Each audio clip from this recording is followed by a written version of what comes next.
Mixing a whole new epidemic style of music. All original. The big man, Matty B Down, with another exclusive mix.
I'm sick of niggas and expeditions. I'm sick of girls with two-way pages. I'm sick of everybody thinking they're that fucking cool. And I'm tired of girls thinking that being attractive is an occupation. And I'm tired of J-Lo having white parents in every movie she's in. And I'm sick of Egyptians looking like old white men with English accents in cartoons like the Prince of Egypt when the Prince of Egypt was black, and so was Moses for that fact. And I want to smack people who don't even realize Egypt is in Africa. And I'm sick of people acting like slavery doesn't affect the present states of blacks in this country when slavery was a race with a 450-year head start for everyone else. Plus, truth be told, my grandmother's grandmother was a slave, so it wasn't that far back. But I'm sick of us still using it as an excuse. And you know what? I'm sick of black features being attributed to everyone except blacks. Like having big lips is cool, but only after Angelina Jolie has them. And having a big booty? Having a big booty is cool, but only after J-Lo has them. And I'm tired of the media pushing these ugly African models trying to convince me they're exotic when they just plain ugly.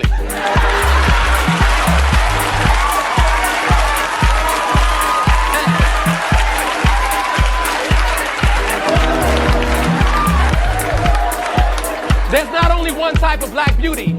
And I'm sick of Master P and being allowed to speak on behalf of hip-hop when he represents nothing but everything wrong with it. And I'm sick of being an invisible man, everyone except the cops. And I'm sick of George Bush acting arrogant about his ignorance. And I'm sick of us not suing for back taxes. Because taxation without representation is a legitimate case, because until the early 1970s, blacks weren't allowed to vote, but we were still paying taxes. And I'm sick of apathy. And I'm sick of American Idol and the whole Survivor phenomenon. And I wanna drop kick minorities who vote Republican. And I'm tired of poets. I'm tired of poets who talk like this. And poets who talk like this. And I'm tired of poets doing poems for pussy. I'm tired of audience members snapping in poetry readings. And I'm sick of Cuba Gooding Jr. crying in every movie he's in. And I'm sick of Samuel Jackson wearing them fucked up wigs in every movie he's in. The big man, Matty B Down. Lines to make them look more popular. Then I'm sick of myself for standing in line so I can be seen in unpopular clubs, right? And I'm sick of people bragging about the ghetto. The ghetto's the situation we're supposed to be trying to get out of, not embracing. And I'm sick of everybody trying to be in the entertainment industry, because soon there'll be no audience, just a bunch of monkeys on stage dancing.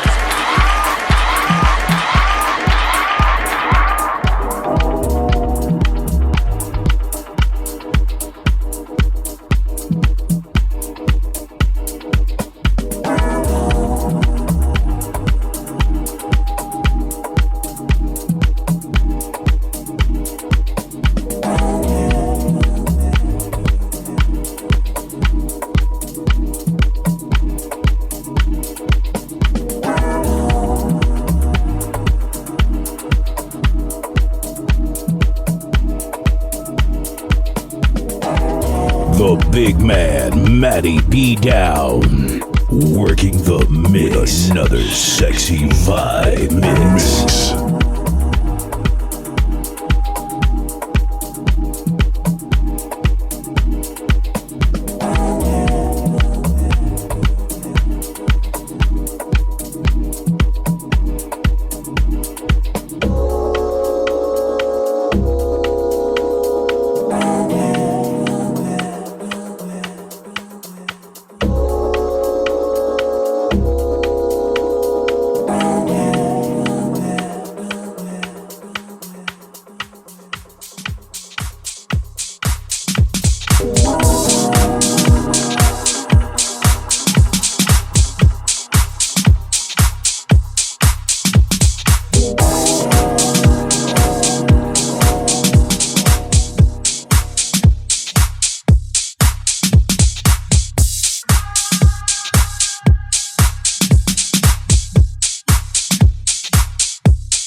That you were bold and brave enough to call my house so that we could discuss this woman to woman and try to work some of these things out.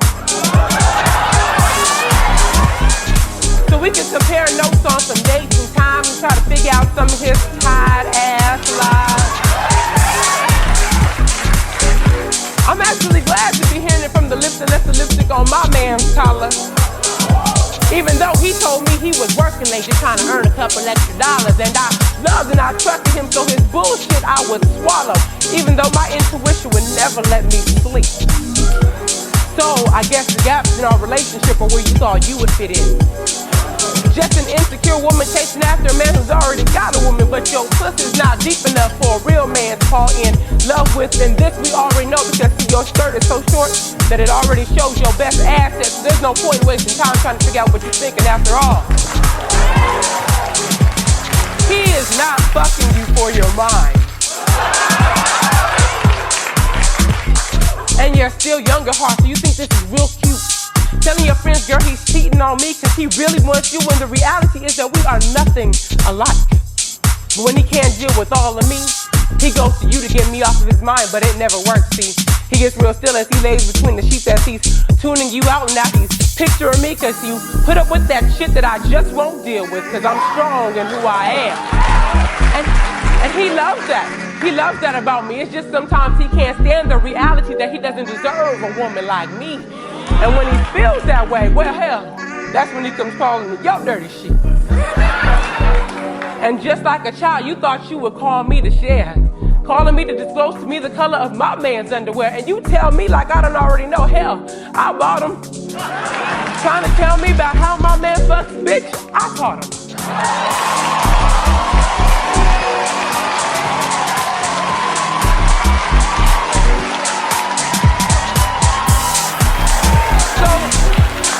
So why don't you do me a favor? And when he comes over tonight and he's coming and you're coming and you're both coming at last, just simply lean back his head and look him deep in his eyes. And you'll see me waving back, waving back, waving back, waving back.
As a boy, I shared a game with my father. Played it every morning till I was 3. He would knock on my door and I'd pretend to be asleep till he got right next to the bed. Then I would get up and jump into his arms. Good morning, Papa. And my papa, he would tell me that he loved me. We shared a game. Knock, knock. Until that day when the knock never came. And my mama takes me on a ride past cornfields on this never-ending highway till we reach a place of high, rusty gates. A confused little boy, I enter the building carried in my mama's arms. Knock, knock. We reach a room of windows and brown faces. Behind one of the windows sits my father. I jump out of my mama's arms and run joyously towards my papa's, only to be confronted by this window. I knock, knock, trying to break through the glass, trying to get to my father. I knock, knock as my mama pulls me away before my papa even says a word. And for years he has never said a word. And so 25 years later I write these words for the little boy in me who still awaits his papa's knock. Papa, come home, cause I miss you. Miss you waking me up in the morning and telling me you love me. Papa, come home, cause there's things I don't know, and I thought maybe you could teach me how to shave, how to dribble a ball, how to talk to a lady, how to walk like a man. Papa, come home, cause I decided a while back I wanna be just like you, but I'm forgetting who you are. And 25 years later, a little boy cries, and so I write these words and try to heal and try to father myself, and I dream of a father who says the words my father did not. Dear son, I'm sorry I never came home. For every lesson I failed to teach, hear these words.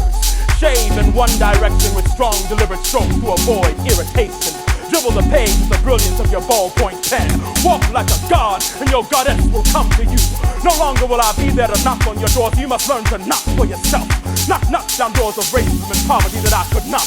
Knock on doors of opportunity for the lost brilliance of the black men who crowd these cells. Knock with diligence for the sake of your children. Knock for me, for as long as you are free, these prison gates cannot contain my spirit. The best of me still lives in you. Knock with the knowledge that you are my son, but you are not my choices. Yes, we are our father's sons and daughters, but we are not their choices. But despite their absences, we are still here, still alive, still breathing, with the power to change this world, one little boy and girl at a time. Knock, who's there? We are. We are. We are. We are. We are.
player hater, but I'll hate a player if you push me.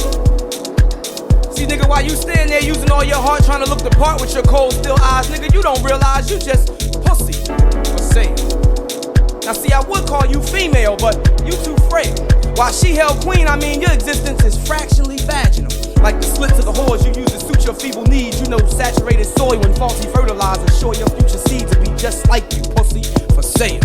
On corner auction blocks, lost flocks of brethren, now invested in by this America with stocks of cocaine. Temporary monetary gain in exchange for eternal pain. While the stain of your false reality remains an ever-imprinted actuality on your kids and in your kids, as they too have to suffer with you through the bids. Just kids. Try not to let those lonely echoes bother, knowing that father does not answer when they holler due to his undying infatuation with the dollar. Has been street scholar, now sees his tolerance through glass, and as the years pass, they grow fast and begin to understand. Damn, dad didn't have to go away from us because he didn't love us, just that he wasn't no real fucking man. I'd be like, oh damn, that's that cat that changed his name from David to Ayatollah. High roller, Motorola soldier, Tech 9 under his polar ass nigga. Don't know his future or past nigga, but that fast trigger got this die-cast 40-ounce swigger thinking his shit is bigger than mine. Nigga, it's not surprising to find that your state of mind got you parking that $63,000 Lexus flex right outside your mother's hard-earned $22,000 duplex. You know, the one right next to the projects where pseudo-elated, coke game created, crime-related manhood got you ass out, nigga. Getting high till you pass out, nigga. Quick way up, fast way out, nigga. How you figure? Your shit is bigger than mine. Now I tell you, these fucked up times and hardcore rhymes got you throwing up gang signs and claiming coats or shades of color with shameless boasts of emotionless lovers that gazed upon and ice that cluttered that pendant of that religion you do not follow. Your faith has evaporated and made your soul hollow. Childhood dreams turned pharmaceutical schemes got you fucking with triple beams. Cap peeling, robbing and stealing for a piece of this fucked up American pie ass nigga. Ready to die ass nigga, fly ass nigga. Sit you in a cell, you probably cry ass nigga. How the fuck you figure your shit is bigger than mine? I see you, Diamond blinking, Cuban linking, and full-length minking, all strung out on disillusional thinking. And as the government subsidizes these laboratory high-rises with new chemical surprises, you continue to hide your true self behind movie gangster disguises, oblivious to what life's true prize is, equating stupidity with the length you think your dick size is. The truth in your eyes is falsified, fabricated while you sit and wait for your fate to be debated by juries and judges who've held over 450 years worth of grudges. Nigga, get back, sit back and rediscover how to be an honest father, loyal lover, righteous brother, and not just another motherfucking motherfucking motherfucking motherfucking motherfucking motherfucking motherfucking.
My father always told me I'd understand when I got older.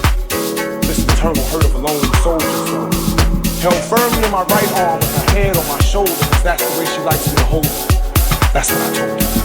Speaking about my daughter, in order to save face, because just before the embrace and all the I love yous and I miss you, she clearly let me know that she had issues. Talking about, Daddy, where you been? Just then my mind began sinking back.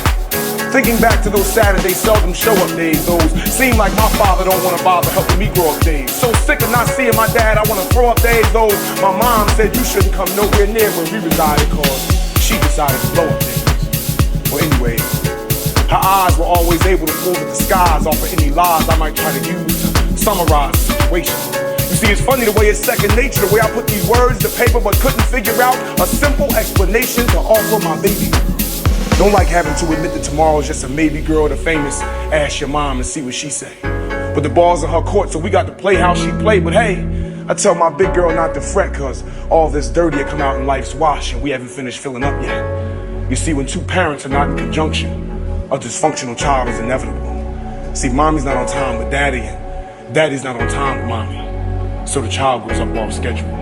And it's incredible because he always told me that I would understand when I got older, while he used to call himself the lone soldier. And one night when she called crying and I couldn't get to her to hold her, even though it wasn't some game shit, I felt like it was some lame shit I told her. Just because I couldn't be right there after a nightmare about a fight between me and her mother. See, she's 6 and can't conceive how I could leave and still tell her I love her. So her inquisitive little mind forces her to question, and my rationale begs me not to reply. See, I know she won't see why we have to live in different places, or how come her and her little brother don't see each other's faces on a consistent basis. And it hurts when I have to lay down the hand of discipline, knowing that I just get to spend a short segment of time with her. So imagine how I feel when I got to hit her. And don't get it twisted, sometimes I fuck up and don't get her, because my ego won't let her mother call me a babysitter. But for my baby girl, I'ma swallow my pride and show you. See, for my kids, it ain't nothing I won't go through. I won't go through. I won't go through. I won't go through.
seem to draw the line. I never seem to say enough. I never seem to say enough. She's the life of the party, but that don't heal the hurt inside. I never seem to say enough. I never seem to say enough. She's got a right to party, and I can't seem to draw the line. I never seem to say enough. I never seem to say enough. She's the life of the party,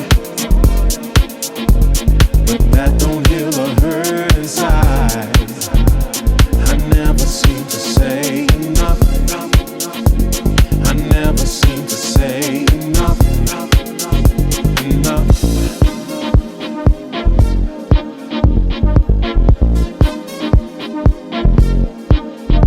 Enough.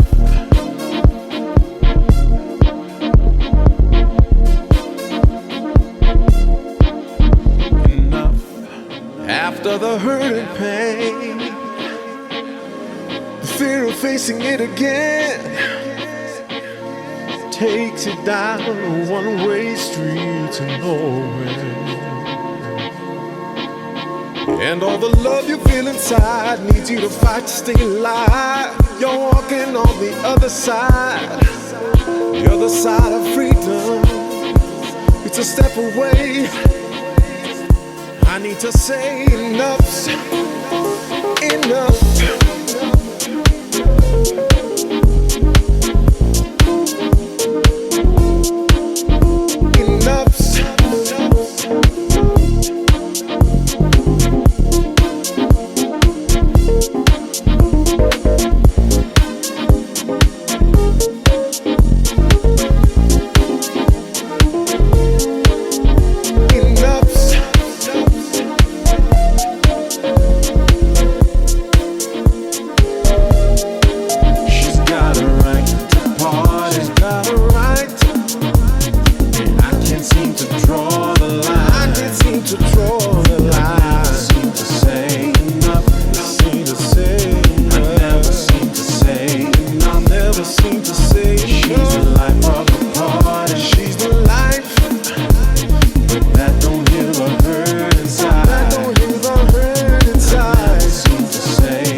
She's got a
laws you follow are enforced on land your ancestors were wrongfully mounted on. And the very principles this country's founded on can't be counted on in time of crisis and confusion. What an illusion they pulled off on us, misused and lost our trust too many times, but ain't too many rhymes been written about this, so I'm pissed, cause for some odd reason we feel like it's better that less is said, but for God's sakes, niggas, they left us for dead, dying. And there's no denying them fathers crying with their family sidewalk written. What was so cleverly hidden is now in plain vision for all to see. We want y'all to see how this country does its poor and downtrodden. This is the instance that must not be forgotten, it's for keeps. Long after the media sweeps, political name calling and lying, cinematography to desensitize the eyes so we don't cry no more when we see people dying in despair. We don't care, we just change the station. We live in a nation where the poor have nothing but time to spend, so we left waiting, tailgating floodwaters outside the Superdome. Home no more, showing no more love than some of them third world countries we take over. This the real rape over, and this ain't young boy frustrated emotion. This is grown man rationale. Hard to admit my national, don't give a fuck about its own, but the evidence is clear, we can stack it up. Kanye made a statement, Ice here to back it up. It's true, we live in a beautiful world, but ugly souls push the buttons. The buttons of society. Top priority making sure the rich folk stay rich folk. Pitchfork type thinking. New Orleans been sinking, this ain't a new issue. The Ninth Ward's been the tissue that the city wipes its ass with. Like in the past with the first flood, way before Bush contracted Halliburton to restore back the order. They used dead black bodies to try and hold back the water. Such disorder in a country that burns so much money. I'm telling you, you learn so much money when you just open up a book and look inside. That's where they hide the evidence. These fucked up presidents and their constituents pit you against your own mind here. Fuck up your mind here, yeah. They got opportunities to die for the poor. It's called prison life and warfare, nigga. That's your share of American pie. But you got to lie, steal, and cheat to get it. Step on somebody's feet to get it. Not toes have been swollen for so long. They do us so wrong, but we just stand there and take it. Nature ripped the mask off, so now they can't fake it. We stand here butt naked, nigga. This is your nation's poor. But you still turn around and ask us for our kids for war. And them battalions from the bayou that don't know what they over there fighting for, what the fuck can you possibly say to them when they learn their parents died? Casualties of the war and poverty, waiting for help outside of fucking state, fucking state, fucking state, fucking state, fucking state.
neighborhoods where the self-esteem has been overshadowed by the decay, and the children no longer play the way they used to. Where young boys choose to follow figures that had no father figures, a place where lives have been reduced to mere names on a nigga wall. A lot of dead shames on a nigga wall, cause most of my childhood friends died over some dumb shit. It's like we all on some slum shit. Whatever happened to that we shall overcome shit. Nigga, where I'm from shit, they done tore down the projects and took away neighborhood sports. It's a place where little black boys put on jerseys and shorts, dream big about stardom on fine hardwood courts, but awake to the harsh reality of the stripped, unfinished inner city floor where life splinters. Cold winters are sheltered by crack houses instead of recreational centers that they claim to not have the paper to keep open for operation. The deconstruction of the black family has been in perpetuation ever since Willie Lynch set his theory in motion. Decharacterization was his sole promotion. Therefore, if you take the basketball out of his face and put the coke in his place, he'll still score. What's a young boy to do when he doesn't want to do wrong, but there's a lock on the right door? When he has the heart of a soldier, the aggression of a prize fighter, but no one's taught him what to fight for. See, most of our families are fatherless and quite poor, so we miss out on meals as well as kisses and hugs. You've got the audacity to cut the funding for the facilities that keep us off the streets, then ask us why we sell drugs. But imagine if niggas put down their dicey guns, picked up their daughters and sons, and put a little love right there with haters. Imagine if niggas had the chance to become accountants before being taught what the difference between wet and dry weight is. Imagine if these little inner city kids had the same type of schools that these rich kids have way out there in the sticks. Imagine if niggas had the chance to learn chemistry for real before we learned how to whip 7.5 out of 6. Imagine if these little black girls could go to that dance school for free and learn to love and dream of that Broadway show. Imagine if she wasn't forced into a game where you assume a filthy name and put your soul when your ass jumps for show. Imagine if she was taught to love herself, imitate no one, demand and demonstrate respect when she walks through the door. Imagine if she watched the telly and saw herself during the primetime hour instead of the 4 o'clock video room. Imagine.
When he slammed a couple of these boys against the door and asked,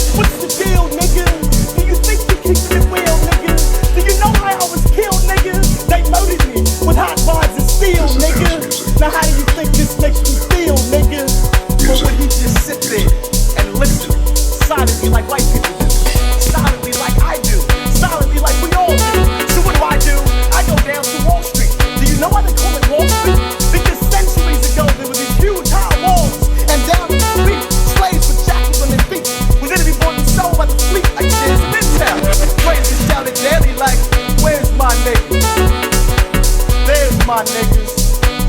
Whose niggas is those? Now here we are centuries after slavery, and suffering our ancestors' slavery by shouting phrases daily like, where's my niggas? What up, nigga? You know you my nigga, right? So don't blame the boys on the A train. Blame the men who put the victims of hate say in their brain. Blame the kings of comedy, the old-time niggas like the holders. Put the blame on the accuser that the Quentin Tarantino shoulders. And hopefully this nigga poem is making you uncomfortable to the point where you're cracking your neck and staring down at the ground, looking to your left and your right. You see the white people around, helping you realize that you've been bamboozled if you think you have to wear blackface to be a clown. But I gotta go now, I gotta get this poem in the hands of the artist formerly known as Prince now. Because when it comes to talent, ain't nobody's bigger. And maybe this poem can be the gun, and its voice can be the trigger. And we can collaborate and figure a way to convince Jigger to help us write a new dream song, our new theme song, and call it the people formerly known as niggas.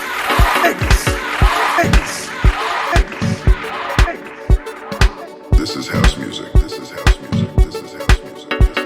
This is music. Music. Music. Music.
came with a scheme that seemed to be out of this world.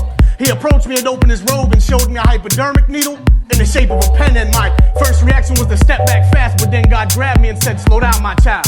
I've got a job for you to do. And with a burst of light, God grabbed my arm and said, I mean you no harm. And he pushed the pen in and it filled my arteries. And God chartered me to write some new shit, some true shit, something just for you shit. And when I was done with part 1, God said, write some part 2 shit. He injected me with Billy's Blues and the muse of Langston Hughes. And God said, you've acquired some of the tools in the schools you've been attending, but now it's time to stop pretending. And he started sending into my bloodstream the poetic feats of John Keats and the published greats of W.B. Yeats. And just when I thought God was through, he started slipping me hits of Maya Angelou. And God asked, do you know what I've handed you? And my response was no. And God said, let me show. And he continued to fill my veins the same way he had been, giving me a fix of Emily Dickinson. And my bloodstream seemed to scream as God gave me the liquidated literary genius of W.E.B. And I got lost between doses of Robert Frost, and my eyes got blurry in a flurry, and I was no longer seeing them, but I could feel Emerson, Tennyson, and Stevenson. And God said, you won't get far without Paul Laurence Dunbar, and you can't start spitting till I've given you Whitman. And God kept filling me, and it felt like he was killing me. And I closed my arm tight, and God snapped it back open and screamed, you're not yet ready to write. He said, tonight has just begun, everything's all right, my son, you see, I need you. I use poetry to teach people. The world I created has been overrun by ignorant thinking, and I need poets to take the world back and break the curse. Now unbend your arms so I can give you what your words were.